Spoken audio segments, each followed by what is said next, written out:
My name is Claire. One Christmas, my mother raised a glass and called my sister a miracle. Then she looked at me and said I was a mistake. I didn't argue. I didn't leave that night to prove anything. If you've lived through something like this, tell me your story in the comments. The house was already full by the time I arrived. Coats piled on the spare bed, voices overlapping in practiced warmth, someone arguing about parking near the driveway. It was the same annual rhythm, rehearsed and efficient, as if the calendar itself had RSVP'd for everyone. Margaret stood near the dining table, tapping a fork against her glass. The sound cut through the chatter faster than asking for attention ever did. "Everyone," she said, smiling the way she did when she expected compliance. "Just a second." People turned, glasses lifted. Someone leaned against the counter to get a better view. Margaret waited until the room settled into obedience, then raised her wine. "This Christmas," she said, "I want to say how grateful I am for Emily."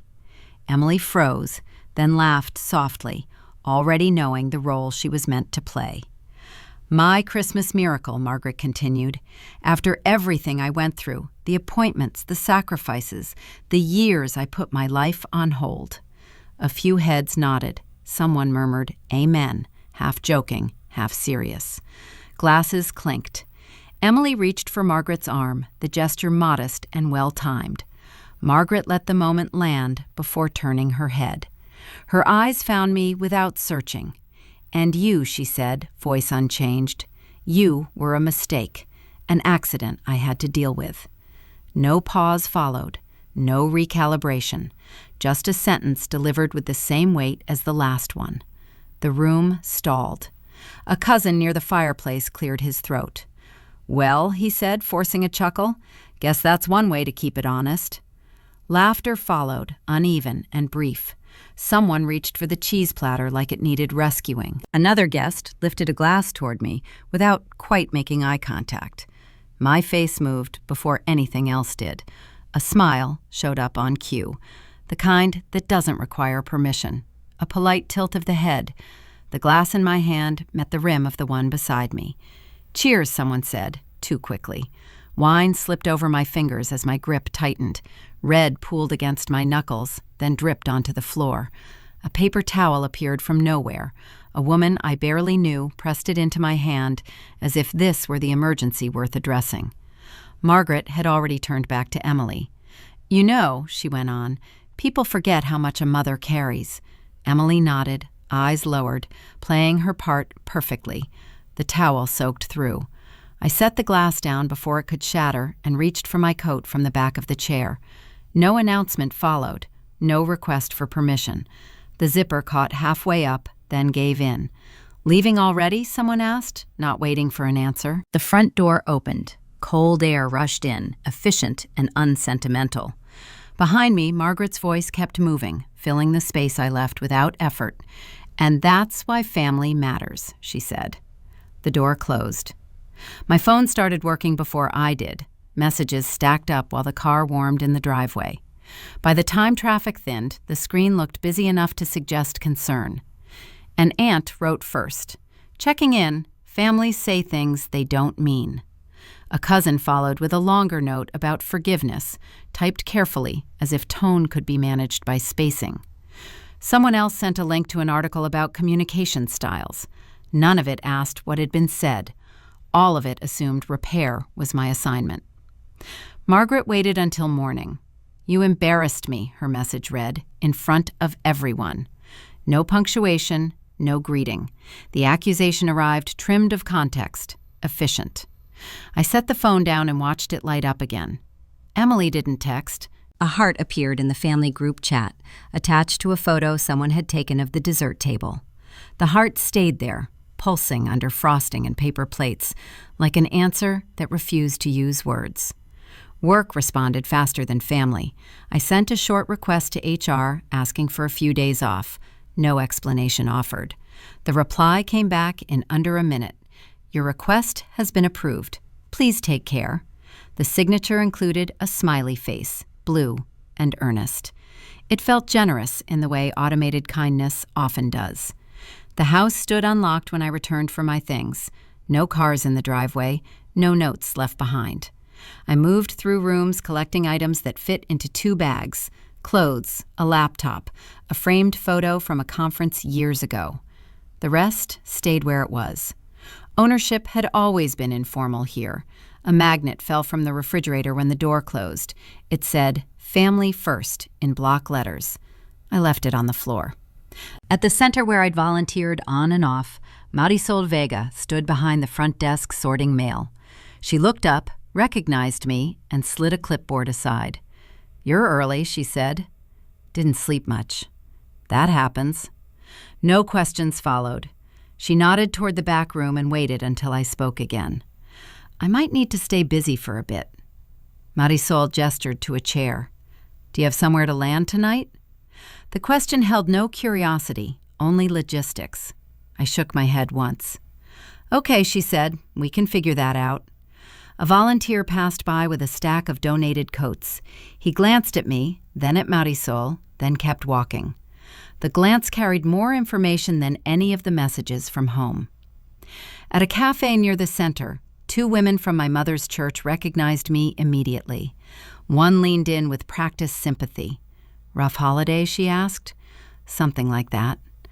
"Well," the other added, lowering her voice, "your mother's been through a lot." The statement landed like a verdict. I paid for my coffee and left before the conversation found a moral. Back at the center, Marisol handed me a slip of paper with 3 apartment listings scribbled on it. "They're not pretty," she said. "They're available." That was the pitch. No talk of fresh starts, no reassurance about timing. Availability felt like a luxury. The first place smelled faintly of cleaner and resignation. The landlord spoke quickly, pointing out rules instead of features. When he asked if I had references, the answer came out steady. Yes. He nodded as if that settled it. Paperwork took longer than the tour.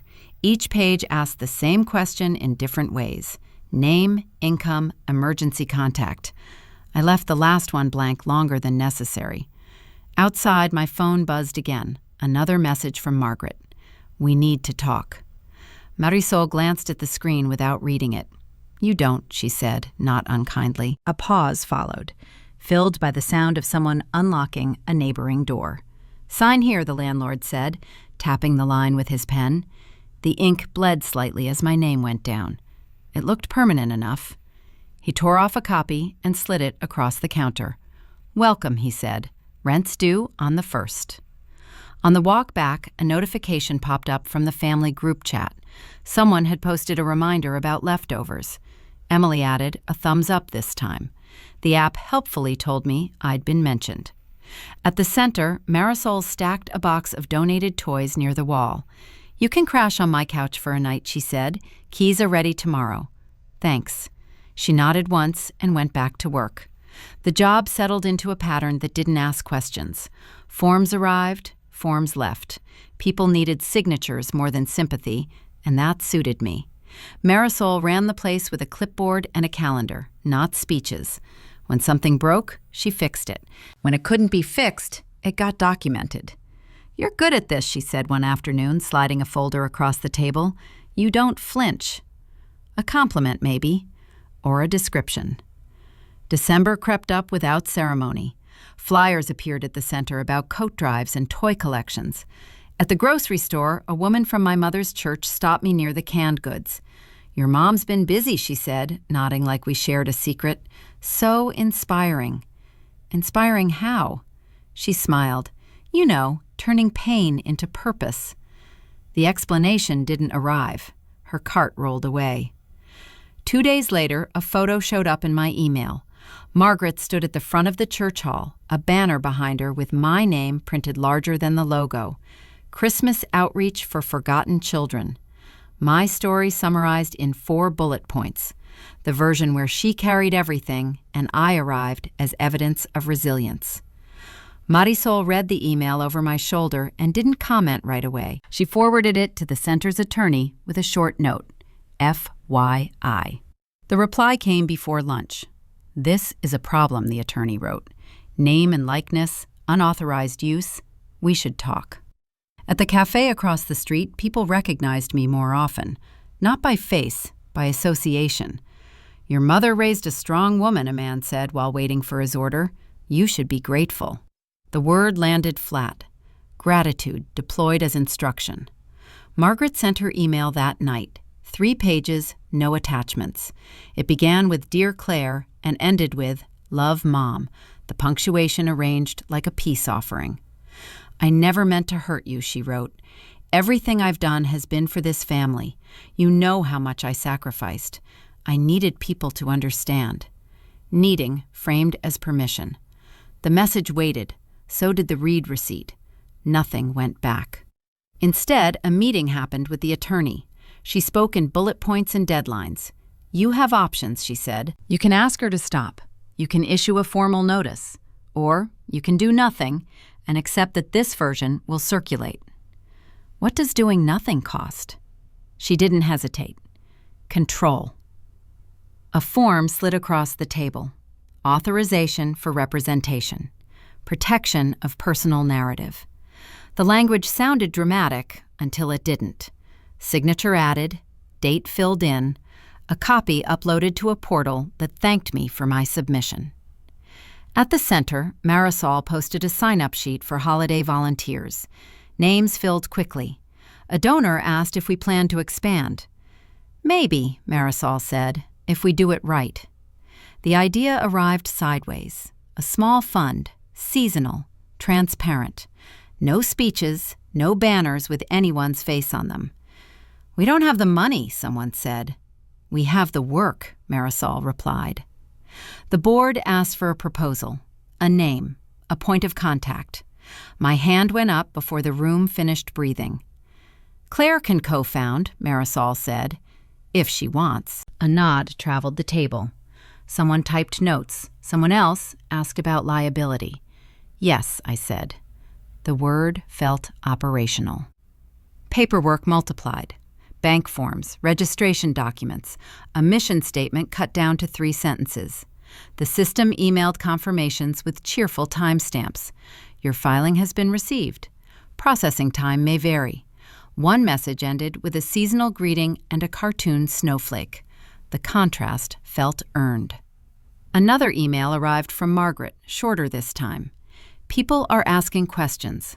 So were donors. So was the church. The attorney advised patience. "Let the process work," she said. "It's very good at being slow." At the copier, a volunteer whispered an apology for the confusion. At a fundraiser downtown, a woman avoided my eyes. In line for parking validation, someone said my name like a test. The fund opened with 3 donations and a spreadsheet. Marisol taped the first receipt to the fridge at the center, right next to a reminder about hand sanitizer. "Nothing fancy," she said, "but it's ours." A courier dropped off a thick envelope from the state. Registration complete. A stamped seal. Instructions attached. The family chat stayed active. Photos, reactions, a thumbs up from Emily under a post about ornaments. No questions, no names. At my desk, the attorney called with an update. "They've acknowledged the notice," she said. "No admission, no apology. They'll stop using your name. And the money?" A pause. That's complicated. The call ended with next steps and a calendar invite. When the last document uploaded, the portal sent a final message. "Thank you for completing all required fields." The photo reached me before the call did. Someone had posted it publicly, tagged with a cheerful caption about generosity. Margaret stood at a podium, one hand on the microphone, the other lifted as if she'd been invited to bless the room. The banner behind her carried the fund's name. My name sat beneath it, smaller, like a footnote. The call came from a donor 5 minutes later. "Just wanted to congratulate your mother," he said. "Impressive turnout." "She's not affiliated," I said. A pause followed. Paper rustled. "That's not what the article says." The article went live by noon. A local outlet ran a short piece with a flattering headline about a mother turning family hardship into holiday hope. The photo was cropped tighter this time. Margaret's smile filled the frame. The caption credited her as founder. At the center, Marisol didn't look up when I set my phone on her desk. "Tell me it's fake," she said. "It's not." She exhaled and reached for her keyboard. Emails started moving in chains. A volunteer stopped mid-sentence at the doorway, read the room, and backed out without speaking. By afternoon, the center sent a notice to partners. Temporary pause, pending review. The words did their work. Meetings vanished from the calendar. A delivery scheduled for Friday got canceled with an apology that sounded sincere and final. The attorney called with a tone she usually reserved for weather updates. "This changes things," she said. "Public misrepresentation complicates timelines." "How long?" "Months, maybe longer." "And the cost?" "High, in money and attention." The center's board requested documentation, screenshots, dates, the banner, the caption. A volunteer offered to testify about what she'd heard at the event. The offer was logged and thanked. Another message landed in my inbox, automated and brisk. "Your matter is currently pending review." A status bar sat below the sentence, frozen at 0. At the grocery store, a cashier asked if I was related to the lady from the news. At a stoplight, a radio segment praised community leadership without naming anyone else. The repetition made it feel settled, like a version that had already won. Margaret called that evening. The ringtone rang out until it stopped. A text followed. "We're helping kids. That should matter." Marisol read it when I handed her the phone. "It does," she said. "That's why this matters." At a staff meeting the next day, the chair cleared his throat and chose his words like they'd been weighed. "We're freezing activity tied to the fund," he said. "No judgment, just risk management." A volunteer asked if the toys would still go out. "They will," he said, "under a different account." The system had a way of keeping momentum while removing names. The attorney sent a memo summarizing options. The file name included today's date and the word escalation. The language stayed neutral: remedies, exposure, likelihood. A second article ran that afternoon. Same photo, new angle. Margaret described as a longtime advocate. The reporter emailed for comment. "We decline at this time," the attorney replied on my behalf. The reporter sent back a thumbs-up emoji and a note thanking us for the quick response. By Friday, the center's partnership page listed the fund as inactive. A small gray notice appeared below it, easy to miss, under administrative review. The notice didn't accuse, it didn't explain, it waited. Donors asked questions. Some withdrew pledges. Others offered patience. A few forwarded the article with notes that tried to split the difference. "Families are complicated," one wrote. Another added, "Hope this works out." The phrase sounded generous until it didn't. At home, paperwork spread across the table, copies stacked, notes labeled. The attorney asked for originals. "Everything," she said, "even what feels minor." I gathered flyers from the center, emails from the portal, the receipt Marisol had taped to the fridge weeks earlier, a courier label printed with a barcode and a promise of delivery by Monday. The system thanked me again. Submission received. The family chat went quiet. Emily posted a photo of ornaments later that night. No caption. A few reactions appeared and disappeared. Nothing addressed the headline. On Saturday morning, an email arrived with a subject line that avoided drama. Invitation, special session. It listed a date, a time, a room number, attendance requested, materials attached. The meeting was with the board, the center, and council present. At the bottom, a line offered reassurance. "Please confirm availability." I clicked accept before the cursor could blink away. The conference room didn't pretend to be welcoming. Chairs aligned with purpose, folders placed in front of each seat, name cards printed in the same font, same size, same weight. Margaret arrived early and chose a seat near the center, hands folded, posture calm, as if she'd been invited for reassurance. The board members filtered in, nodding to one another, avoiding eye contact where it might complicate things. A donor I recognized from the first fundraiser took a seat 2 rows back. He offered a thin smile that stayed professional. The attorney spoke first. "We're here to clarify ownership," she said, "of the fund, of its narrative, and of its administration." Margaret leaned forward slightly. As a mother, she began, I've only ever wanted to support my daughter. No one stopped her, not yet. She continued, voice steady, practiced, stories of late nights, missed opportunities, sacrifices described without exaggeration. The words landed gently, the way familiar stories do when they've been told before. I gave up everything, she said, so this work could exist. A donor raised his hand. Can you clarify your formal role? He asked. Margaret smiled. I've been the heart behind it. The attorney didn't react. She marked something on her pad. Questions followed, direct and narrow. Who registered the fund? Who controls the account? Who authorized public use of the founder title? Margaret answered some, redirected others. When the questions narrowed too much, she returned to family. This is painful, she said. It's not how a mother expects to be treated. The room held the sentence without comment. When my turn came, the chair nodded once. Claire, he said, we'd like your account. I spoke without preface. The fund was registered under my name, I said. The account was opened by me. The materials used publicly were not approved. No adjectives followed, no backstory offered.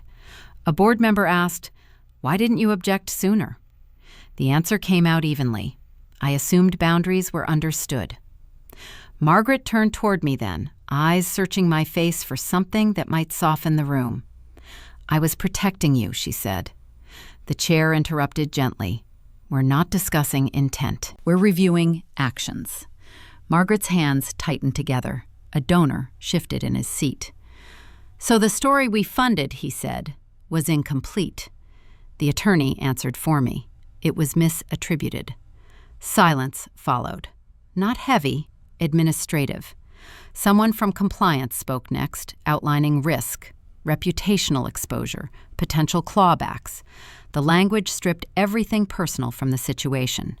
Margaret listened, nodding at intervals, as if agreeing with the weather. When she spoke again, the tone changed. I don't understand why this needs to be public, she said. We can resolve this as a family. A board member replied without looking up. This body doesn't adjudicate family matters. The line cut cleanly. A pause settled. The donor cleared his throat. If the fund is suspended, he asked, what happens to the donations already made? They're frozen, the attorney said, pending outcome. A man near the door asked if that meant refunds. Possibly, she said. Margaret inhaled sharply. So children lose support because of paperwork? The question hung there, framed as accusation. The chair answered. No, he said. Support continues through existing programs. This fund pauses. The distinction mattered. It was also final. A note-taker typed without pause. Keys clicked at a steady pace, recording everything but emotion. Margaret turned toward the board again. I've done nothing but give, she said. This feels punitive. No one argued. No one agreed. The chair folded his hands. Given the information presented, he said, the board recommends temporary suspension of all activities tied to the fund. He glanced at the attorney. And initiation of a formal legal review. Margaret opened her mouth, then closed it. A donor checked his watch. The chair continued. This is procedural, he said, not a verdict. The word procedural landed with unintended humor. Everything that had happened had been procedural. The system had no other language. A calendar invite chimed on someone's phone. The sound cut through the moment and passed without comment. Margaret gathered her bag slowly. I hope you're satisfied, she said, not to anyone in particular. No answer came. As people stood, the room shifted into exit mode. Chairs scraped, folders closed. Conversations resumed about traffic and scheduling. The attorney leaned toward me. We'll be in touch, she said. There are timelines now. Marisol waited outside the room. She didn't ask questions. You okay to walk, she asked. Yes. Down the hall, a printed notice had been taped to the wall. Meeting relocated. Thank you for your flexibility. The sign was already outdated. My phone buzzed with a new email. Status update. Review initiated. I slipped it into my pocket and followed Marisol toward the stairs as voices behind us blended back into routine. The attorney's office kept everything labeled, boxes stacked by year, folders marked with dates, and short descriptions that avoided conclusions. Marisol signed us in at the front desk while I waited with my coat folded over one arm, watching a printer spit out disclaimers. "We found more," the attorney said once the door closed. She didn't sit right away, a thumb hooked under a file tab, testing its weight. Emails came first, old ones, messages forwarded to donors with my name in the subject line and Margaret's signature at the bottom. Updates written in the first-person plural, we, our mission, our story. The pattern repeated across years, different holidays, different appeals. "This wasn't a one-off," the attorney said. "It's consistent." A folder opened to transcripts, recordings from phone calls Margaret had made to community leaders asking for support. My childhood mentioned as credential, hardship framed as asset, consent never requested. Marisol leaned back. "She's been fundraising on your back for years," she said. The sentence wasn't sharp, just accurate. The attorney slid a document across the table. "These deposits went to accounts in her name," she said, "not charitable accounts." A pause followed. The copier hummed in the next room, unaware of relevance. "What happens if this goes forward?" Marisol asked. The attorney met her eyes. "It widens. Family members could be questioned, churches, donors, anyone who handled funds." The cost didn't need elaboration. The system had already started warming up. Margaret changed tactics that afternoon. The email arrived with a subject line softened by concern. "I'm scared," she wrote. "I didn't realize how serious this could become. We can fix this together." Another message followed before the first finished processing.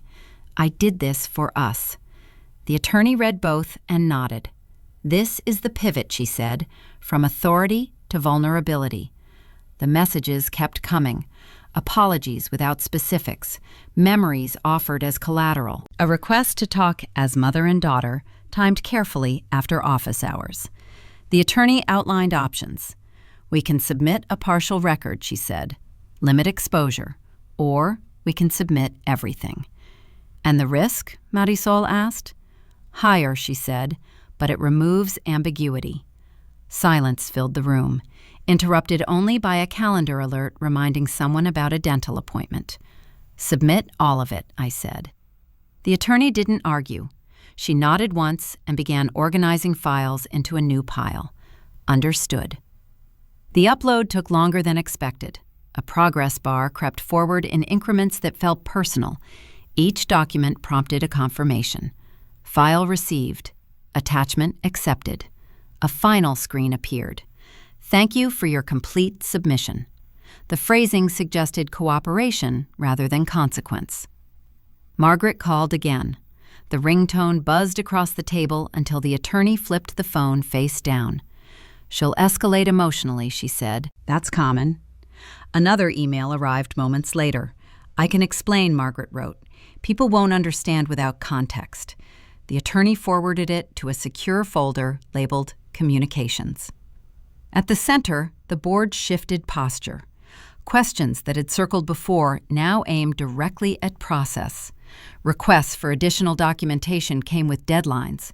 A compliance officer introduced herself by email and asked for availability. "We're moving from defense to review," Marisol said after the call. "That's different."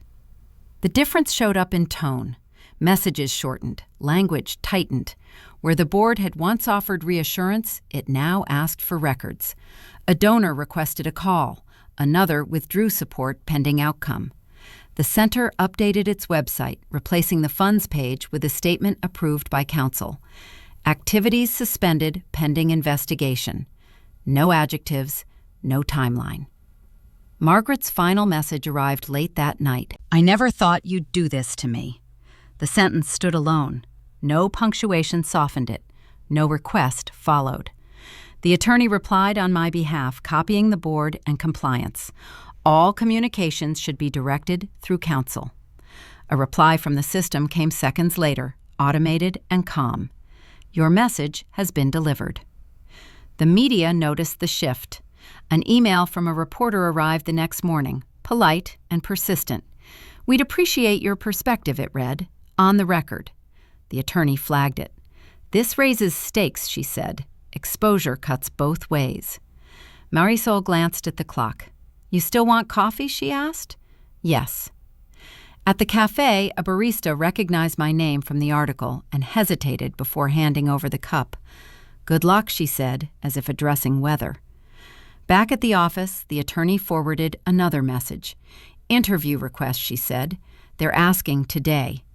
The subject line blinked on the screen, waiting. The hearing ran on a schedule that didn't bend for anyone.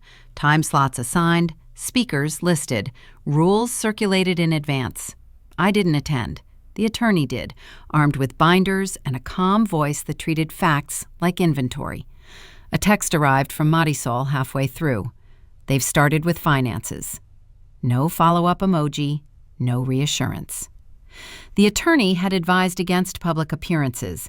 Media requests stacked up anyway. Each one received the same reply, sent from a shared inbox. "My client will not be commenting at this time." The phrasing worked because it didn't explain.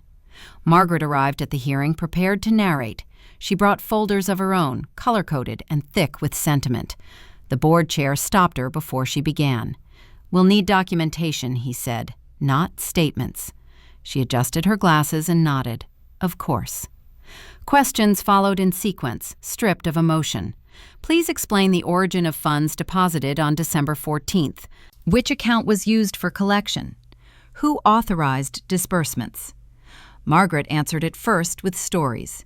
The attorney interrupted gently. "Please respond to the question." The shift was audible even through second-hand reports. Narrative replaced by accounting. Dates replacing intentions. The room wasn't hostile, it was methodical. A compliance officer asked for clarification on a deposit labeled donation that had been routed through a personal account. "That was temporary," Margaret said, "for convenience." The word convenience did not survive contact with the ledger. Requests multiplied. Bank statements, correspondence, event permits. Each item pulled another thread. At the center, Marisol relayed updates while sorting mail. "They're asking her to reconcile totals," she said, line by line. The system liked lines. A notice went out before lunch. Subject neutral, language precise. Effective immediately, Margaret Morgan is suspended from all fundraising activities pending outcome of review. No adjectives, no explanation. The message reached her inbox at the same time it reached ours. A copy followed, automated. "Thank you for your past involvement." The sentence carried no sarcasm. That was the joke. Margaret called. The attorney answered. "All inquiries must go through counsel," she said. The call ended without raised voices. By afternoon, the board issued an interim determination. Another notice, another attachment. Based on filings and records reviewed to date, the board recognizes Claire Morgan as the sole legal founder of the fund. Recognition arrived without ceremony. The email landed between a calendar reminder and a software update alert. Marisol printed it and set it on the counter. "That's it?" she asked. "For now," I said. Donors responded quickly. Some reinstated pledges. Others asked for written confirmation. A few requested meetings to discuss safeguards. The funds page updated again, this time with a disclaimer approved by counsel. Under review disappeared. A new line took its place. Founder, Claire Morgan. The name sat there plainly. No photo, no tagline. Margaret's messages shifted tone again. Shorter now, fractured. "They're treating me like a criminal." Another arrived minutes later. "I don't deserve this." The attorney filed both under communications and replied with a receipt notice. "Your message has been received." Media requests intensified. One outlet offered a sympathetic angle. Another promised balance. The attorney declined them all. "Silence is a position," she said, "and it's working." The hearing adjourned for the day. The board scheduled a final session to announce conclusions publicly. A date circulated, a time, a press advisory drafted and held. At the center, volunteers resumed packing boxes. The routine returned in pieces. A donor dropped off checks and asked where to sign. "Here," Marisol said, tapping the line. A courier arrived with a certified envelope addressed to Margaret. Return address listed the organization's council. Delivery confirmed with a signature. The system sent a notification to everyone copied. Document delivered. The efficiency felt intentional. That evening, the attorney called with a summary. "They've asked her to step back entirely," she said, "until final findings. And after? That depends on what else turns up." A pause followed, filled by keyboard clicks. "They're thanking you for cooperating," she added, formally. A separate email arrived seconds later. "We appreciate your transparency throughout this process." Transparency rewarded. Marisol stopped by my desk before leaving. "You good?" she asked. "Yes." She nodded. "The decision post tomorrow." The building emptied, lights shut off one row at a time. I closed the laptop and slipped it into my bag. On the way out, a volunteer held the door. "See you tomorrow," she said. "Tomorrow," I replied. My phone buzzed with a final notification for the night. A calendar invite updated automatically. Announcement: final determination. Accepted. The news segment lasted less than a minute. A local anchor read from a teleprompter with the practiced calm reserved for zoning changes and school board updates. Following an internal review, the holiday fund previously under investigation has been restructured. No criminal charges were filed. The screen moved on to traffic. In my mother's living room, the television kept talking. No one turned it down. No one reached for the remote. Margaret sat on the couch with her hands folded, posture unchanged from church. The coffee table held mail she hadn't opened yet. None of it had my name on it. The church sent a letter that afternoon. Not certified, just paper and a logo. Effective immediately, it read, "We are updating our list of approved representatives." The language stayed respectful. The meaning didn't.